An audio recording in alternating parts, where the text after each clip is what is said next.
दोस्तों, काफ़ी लंबे अंतराल के बाद मैं आपके समक्ष एक बार फिर नई कहानी लेकर आया हूँ। इस लंबे अंतराल के लिए मैं आप सभी श्रोताओं से तहे दिल से क्षमा चाहता हूँ। दरअसल कार्डियक अरेस्ट के बाद से मेरा स्वास्थ्य लगभग डामाडोल सा ही है। आज जब मैं थोड़ा बेहतर महसूस कर रहा हूँ तो आपको सुनाता हूँ हिंदी कहानी पॉडकास्ट की मूल रचना, कहानी लूट। जून का महीना, आसमान से आग के गोले बरस रहे हैं। दोपहर के 1:30 बजे हैं।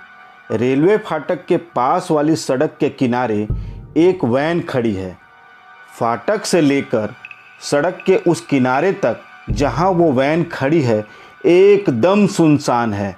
वैसे भी ये सड़क लिंक रोड है जिस पर आधा किलोमीटर चलने पर मेन हाईवे आता है। पता नहीं ये वैन कब से वहाँ पर खड़ी है और इस चिलचिलाती धूप में उबल रही है। तभी वैन के ड्राइवर साइड से लड़खड़ाते हुए एक आदमी वैन से नीचे उतरता है। उसके शरीर पर सिक्योरिटी कंपनी की वर्दी है। वह घूमकर वैन के पिछले हिस्से की तरफ जाता है और खुले हुए गेट के अंदर झांकता है। अंदर 2 गार्ड बेहोश पड़े हैं।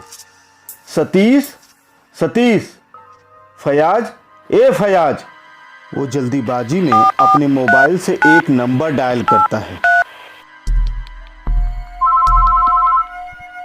क्या बात कर रहा है साहिल? कुछ समझ नहीं आ रहा कुलकर्णी साहब। सतीश और फयाज दोनों बेहोश हैं। मैं बहुत मुश्किल से अपनी आंख खोल रखी है। तीन पेटियां खुली पड़ी हैं और तीनों खाली हैं। एक पेटी वैसे के वैसे ही है। ये सब हुआ कैसे? कुलकर्णी साहब, मुझे नहीं पता। मैं तो ठीक से खड़ा भी नहीं हो पा रहा हूँ। अब आप ही बताइए कि मैं क्या करूँ। तू रुक साहिल, मैं तुझे अभी फोन करता हूँ। सोचने दे मुझे। सर, एक बुरी खबर है। क्या सिक्योरिटी सो रही थी? क्या बोल रहा है तू कुलकर्णी? मुझे भी कुछ ज्यादा पता नहीं है सर। साहिल ने जो बताया वो मैंने आपको बता दिया। उसकी भी हालत कुछ ज्यादा ठीक नहीं है। फिर भी मेरे कहने पर वो सतीश और फयाज को लेकर हॉस्पिटल गया है। पता नहीं यह अनिल गोम्स कहाँ मर गया। कुलकर्णी, तुझे पता है ना 3 करोड़ थे उस वैन में। जानता हूं सर। साहिल ने बताया कि 4 में से 3 ट्रंक के ताले टूटे हुए हैं और कैश गायब है। मैंने पुलिस कंप्लेंट कर दी है सर। अबे कुलकर्णी, पुलिस कंप्लेंट तो मैं करूंगा तुम्हारी एजेंसी के खिलाफ। छोड़ूंगा नहीं मैं। ये सारा सिक्योरिटी का फॉल्ट है। और वो चौथा ट्रंक, वो तो लॉक है ना। उसकी हिफाजत कौन करेगा हॉस्पिटल में? तू करेगा? मुझे बता, वो वैन लेकर कौन से हॉस्पिटल में गए हैं वो लोग? जी सर, गुलमोहर हॉस्पिटल। इधर गुलमोहर हॉस्पिटल में। सर मेहरबानी करके इन दोनों को देख लीजिए। बहुत देर से बेहोश पड़े हैं ये दोनों। साहब, मैं ही जानता हूँ कि मैं कैसे गाड़ी चलाकर यहाँ तक आया हूँ। साहब बहुत चक्कर आ रहा साहब। सब कुछ घूम रहा है। देखो, ये पुलिस केस है। जब तक केस फाइल नहीं हो जाता हम कुछ नहीं करेंगे। दूर कॉरिडोर में एक इंस्पेक्टर प्रकट हुआ। वह अपनी हील वाली सूज को चटकाता हुआ इधर ही चला आ रहा है। Hello doctor, inspector PN Kamat, Rajnagar police चौकी से। ये 4G सेफगार्ड कंपनी से हमें ही फ़ोन आया था। गाड़ी तुम ही चला रहे थे क्या? जी साहब, मैं ही वैन चला रहा था। साहिल बनारसी मेरा ही नाम है साहब। ये लोग बहुत देर से बेहोश पड़े हैं और डॉक्टर साहब ध्यान ही नहीं दे रहे हैं। डॉक्टर साहब, ये केस अब मैं हैंडल कर रहा हूँ। आप ट्रीटमेंट शुरू कर दीजिए प्लीज़। Sure sir. सिस्टर, इन्हें तुरंत इमरजेंसी OT में शिफ्ट करवाइए। जल्दी कीजिए। हाँ, तो साहिल बनारसी एग्जैक्टली क्या हुआ था? साहिल साहिल साहिल ये सब कैसे हुआ? आप कौन? मैं Satyendra Mishra, union bank central branch Rajnagar का मैनेजर हूं सर। और जी मैं Ramesh Kulkarni 4G safeguard agency का मैनेजर। मिश्रा जी, कुलकर्णी जी, आप मेरे हेड कांस्टेबल दयाल के साथ नीचे जाइए और वैन चेक कीजिए। कितने की लूट हुई है वो बताइए। हाँ, तो साहिल बनारसी, शुरू से पूरी बात बताना। बैंक से कितने बजे निकले थे, कहाँ रुके थे, पूरी बात। साढ़े 9 बजे। हाँ, 9:30 बजे के करीब हम लोग बैंक से निकले थे। थोड़ी देर बाद ही हमने लिंक रोड पकड़ लिया और डिस्ट्रिक्ट सेंटर क्रॉस करते ही अनिल गोम्स जो गनमैन की ड्यूटी पर था और वैन में आगे ड्राइवर सीट के बगल में बैठा था, बोला कि चलो चाय पी लेते हैं। सतीश भाई, फयाज भाई। हाँ भाई, क्या हुआ? देखो भाई, 10 बजने को हैं। वो आगे टोल नाके पे वैसे ही दिमाग खराब करने वाला ट्रैफिक जाम होगा। चाय भाई यहीं पी लें क्या? थोड़ा फ्रेश भी हो जाएंगे। हाँ, ठीक रहेगा ये। क्या कहते हो साहिल मियाँ? गाड़ी ड्राइव करते हाँ हूँ तो बोल ही सकते हो, क्यों? हाँ ठीक है, तो फिर आगे ले लो साइड में। रोज की तरह अनिल गोम्स चाय का थर्मस अपने साथ लाया था। बैंक से चलते वक्त थर्मस में चाय बैंक के पेंट्री से भरवाई थी गोम्स ने। 5-10 मिनट लगे होंगे सर। चाय पीकर मैंने वैन दोबारा स्टार्ट कर ली। टोल नाका क्रॉस करने में करीब 15-20 मिनट लगे होंगे साहब। तब उसके बाद अचानक से सर भारी होने लगा, चक्कर सा आने लगा। मैंने ध्यान नहीं दिया, मैं बस गाड़ी चलाता रहा साहब। अच्छा, वो ठाकुर द्वारा घंटा घर से थोड़ा आगे, वहाँ से मैंने लेफ्ट लिया साहब। इसके बाद साहब वो जो डिस्ट्रिक्ट सेंटर का जो रेलवे फाटक है वहाँ पहुँच गए। थोड़ी देर बाद सर जोर से घूमने लगा।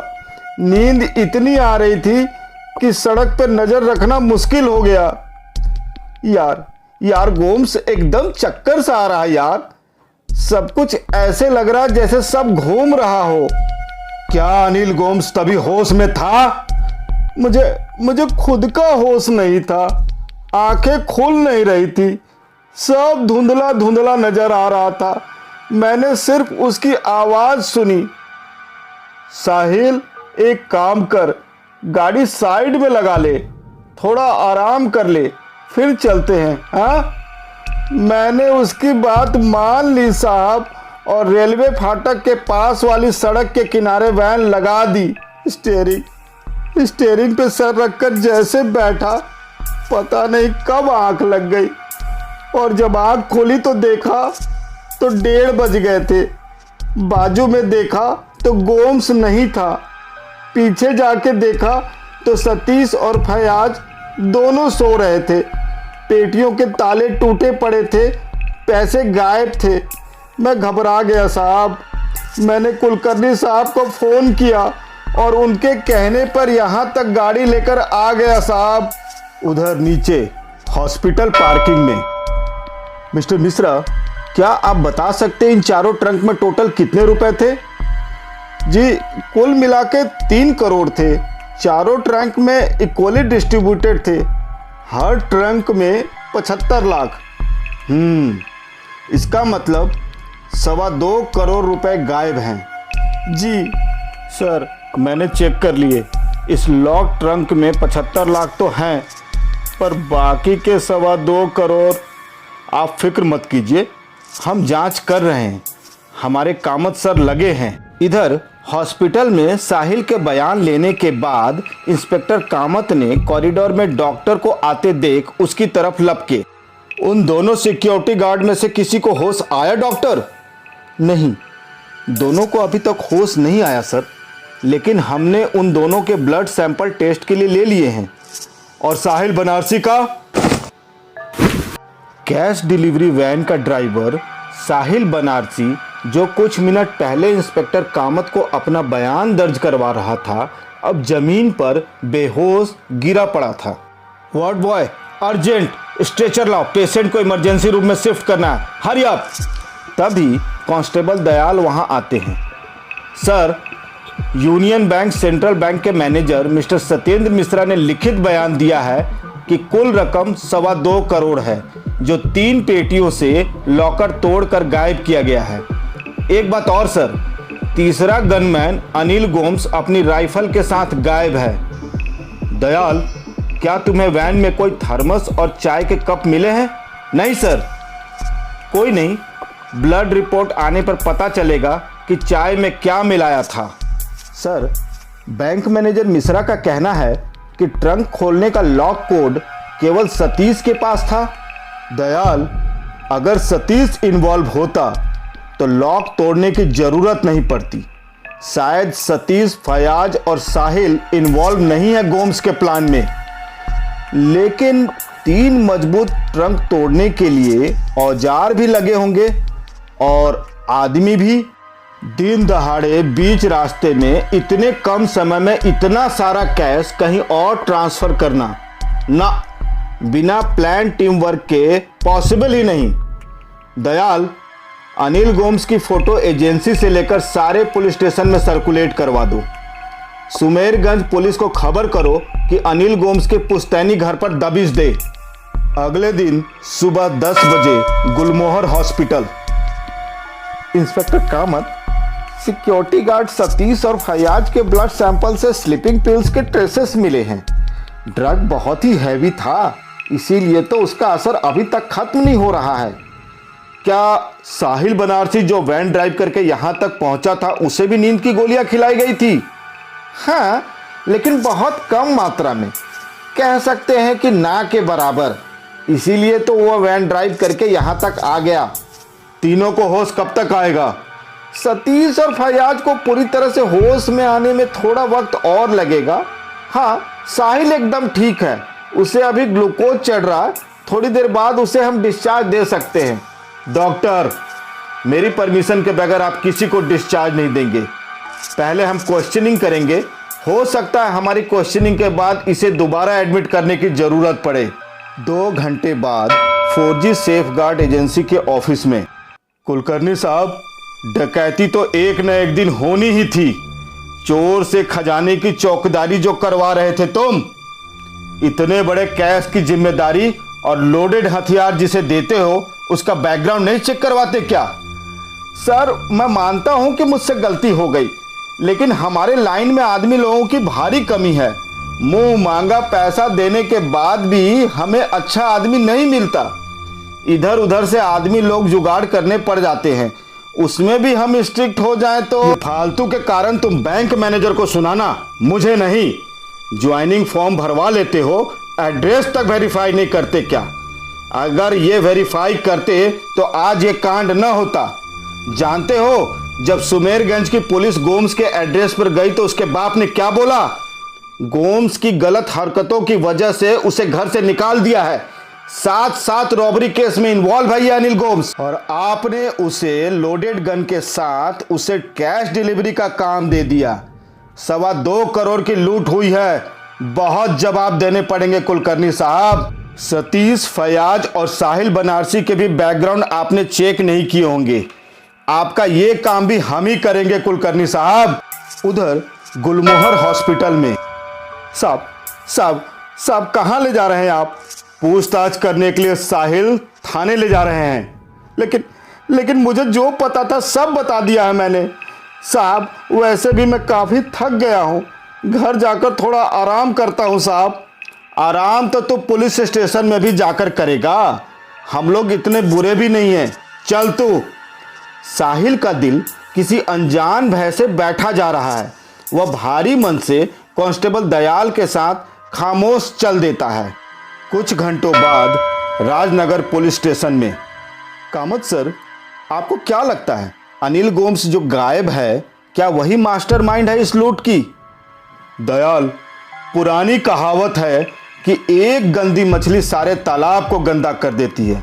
फिर सतीश, फयाज और साहिल तो 3 महीने से साथ काम कर रहे थे। चलो दयाल, वक्त आ गया है साहिल से संजीदगी से सवाल पूछने का। सर, आपको साहिल पर शक है? हाँ है। इस मछली को कम दाना देकर तालाब में इसलिए छोड़ा गया है ताकि ये गलत इंफॉर्मेशन देकर हमें गुमराह करे। ले साहिल, चाय है, पी। नहीं साहब, नहीं साहब, मैं बहुत थक गया हूँ, घर जाके आराम करूँगा। आराम कर लेना रे, पहले ये चाय तो पी। टेंशन मत ले, ये पुलिस वालों की चाय है, ये होश में लाती है, बेहोश नहीं करती। अच्छा एक बात बताओ, तुम चारों ने एक ही थर्मस से चाय पी थी ना? जी साहब। फिर ऐसा कैसे हुआ कि सतीश और फयाज दिन भर सोते रहे और तुम तुरंत गाड़ी चलाने लगे?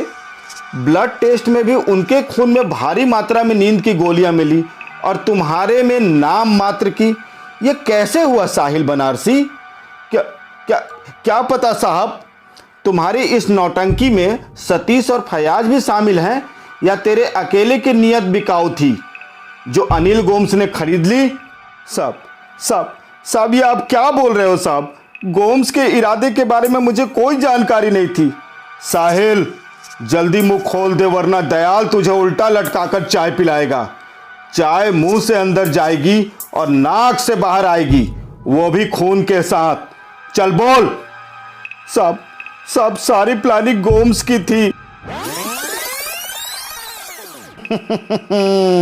बिल्कुल सही, नियम तो तोड़ना पड़ेगा साहिल भाई, तभी मंजिल मिलेगी। हैं? कहीं तू बैंक के पैसे लूटने के बारे में तो नहीं सोच रहा है गोम्स? सही कह रहा है साहिल भाई, बिल्कुल सही कहा। तेरी मेरी सोच कितनी मिलती है। देख, रोज करोड़ों रुपए पेटियों में भरकर आते हैं, साला एक पैसा तक देखने को नहीं मिलता। भाई मैं तो कहता हूँ मौका देखकर मार देते हैं चौका। एक बार लूटेंगे, साला जिंदगी भर एटीएम जाने की जरूरत नहीं पड़ेगी। बात तो सही है गोम्स, पर ये सतीश और फयाज मानेंगे? उनकी चिंता मत करो, उनको मैं संभाल लूंगा, तू तैयार रह बस। तो क्या सतीश और फयाज की भी नीयत खराब हो गई थी तुम दोनों की तरह? पता नहीं साहब, गोम्स ने तो कभी ऐसा बताया नहीं।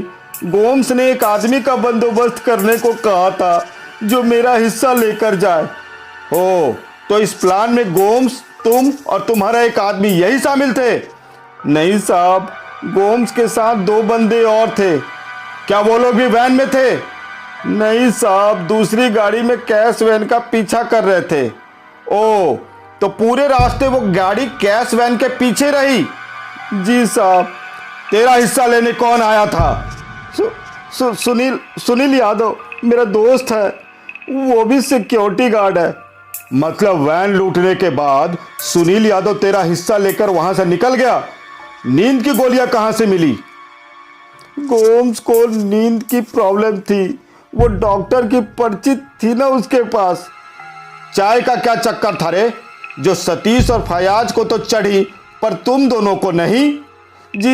जी वो गोम्स ने तो अपनी चाय वैन की खिड़की से बाहर फेंक दी और मैंने 2 घूंट चाय पी और बाकी खिड़की से बाहर फेंक दी। टोल नाका के बाद 1 किलोमीटर आगे तक ही सतीश और फयाज का विकेट डाउन हो गया। अब हमें अपना खेल दिखाना था।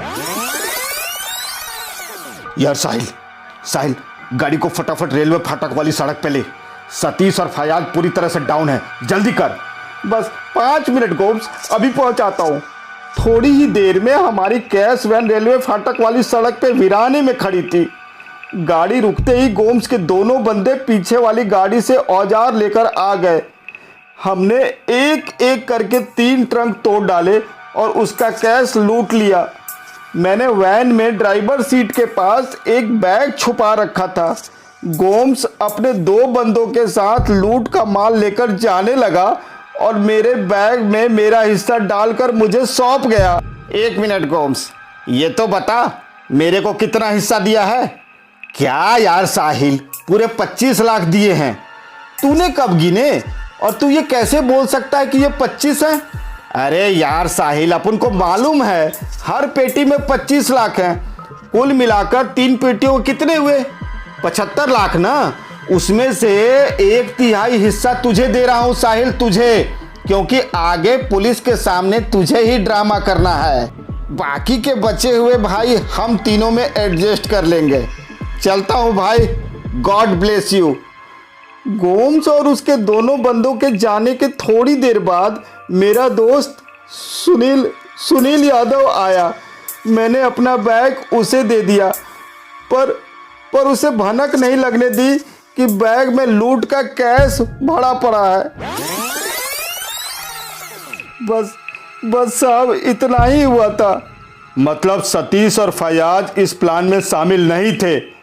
पता नहीं साहब, गोम्स ने कभी नहीं कुछ बताया, कुछ बताता ही नहीं था, एकदम बंद मुट्ठी की तरह। गोम्स की मुट्ठी और उसका मुंह तो मैं खोलूंगा। बस तू ये बता दे कि अनिल गोम्स कहाँ मिलेगा। साहब मैं सच कहता हूँ, मुझे नहीं पता, कुछ नहीं पता। उसके साथ जो 2 लोग आए थे वो कौन थे? साहब उनके बारे में कुछ नहीं पता, पर हाँ, गोम्स ने एक बार उनका नाम बताया था, इमरान और हैदर।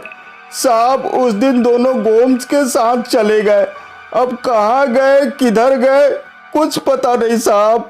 दयाल, जरा साहिल साहब का वो बैग और इनके दोस्त सुनील यादव दोनों को उठाकर थाने ले आओ। तब तक मैं गुलमोहर हॉस्पिटल जा रहा हूँ। हॉस्पिटल से फोन आया था, सतीश और फयाज को होश आ गया है। कुछ देर बाद गुलमोहर हॉस्पिटल में। सतीश, फयाज, अभी बेहोशी से उठे हो। उम्मीद करता हूँ दोबारा बेहोश होना पसंद नहीं करोगे तुम लोग। बोलो क्या करना है? मैं हाथ चलाऊं फिर जुबान खोलोगे, या फिर तुम बोलो मैं चुपचाप सुनता हूं?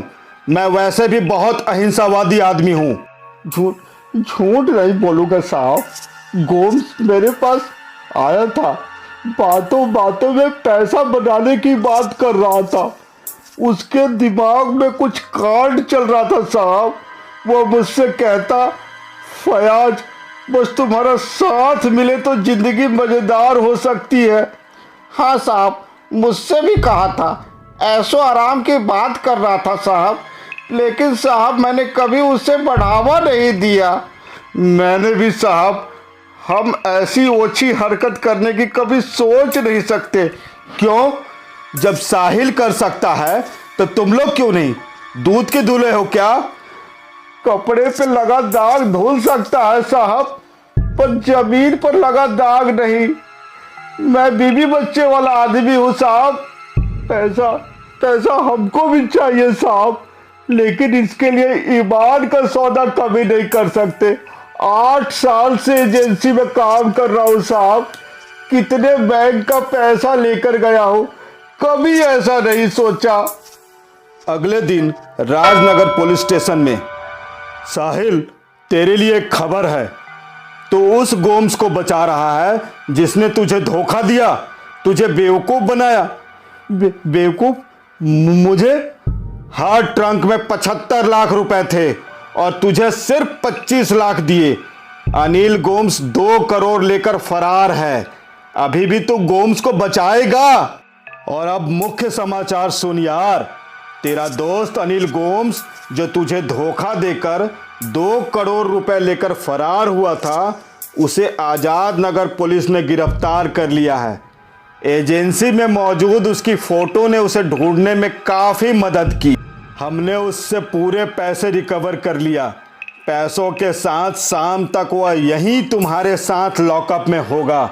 खुशियां मना साहिल, खुशियां मना। शाम 7 बजे राजनगर पुलिस स्टेशन में। अनिल गोम्स, सिग्नल तोड़ने का बहुत शौक है ना तुझे? अब हड्डियां टूटेंगी तेरी। नो यू टर्न के मोड़ पर यू टर्न मारने वाले को पता ही नहीं चलता कि कब वन वे में घुस जाते हैं और उस वन वे का रास्ता सीधा जेल में आके खत्म होता है। वैसे ये जेल यात्रा तुम लोगों के लिए नई बात तो है नहीं, बस इस बार ये यात्रा थोड़ी लंबी भी होगी और तकलीफ भरी भी। अनिल गोम्स के बयान से यह साबित हो गया कि सतीश और फयाज का इस रॉबरी में कोई हाथ नहीं था। साहिल के स्टेटमेंट से भी यह साफ हो गया कि उसके दोस्त सिक्योरिटी गार्ड सुनील यादव को कोई अंदाजा नहीं था कि साहिल के दिए बैग में क्या है। सतीश, फयाज और सुनील, इन तीनों को रिहा कर दिया गया। साहिल और गोम्स तथा उसके 2 दोस्तों को जेल भेज दिया गया। उनके खिलाफ चार्जशीट फाइल हो गई है। दयाल, चोरी जरूरत पूरी करने के लिए की जाए या ख्वाहिशें, चोरी आखिरकार चोरी होती है। अगर कोई चीज़ हमारे पास नहीं है तो उसे दूसरे से छीन कर अपना बना लेने की सोच ही चोरी की जड़ है, फिर वो चोरी छोटी हो या बड़ी। चोरी के पैसे से ऐशो आराम की जिंदगी एक भ्रम है और कुछ नहीं। Anyway Dayal, finally case is solved now. अभी आप सुन रहे थे हिंदी कहानी पॉडकास्ट की मूल रचना कहानी लूट। यह कहानी हिंदी कहानी पॉडकास्ट की मूल रचना है। अगर आपको हमारी कहानी पसंद आती है तो हमारे चैनल को सब्सक्राइब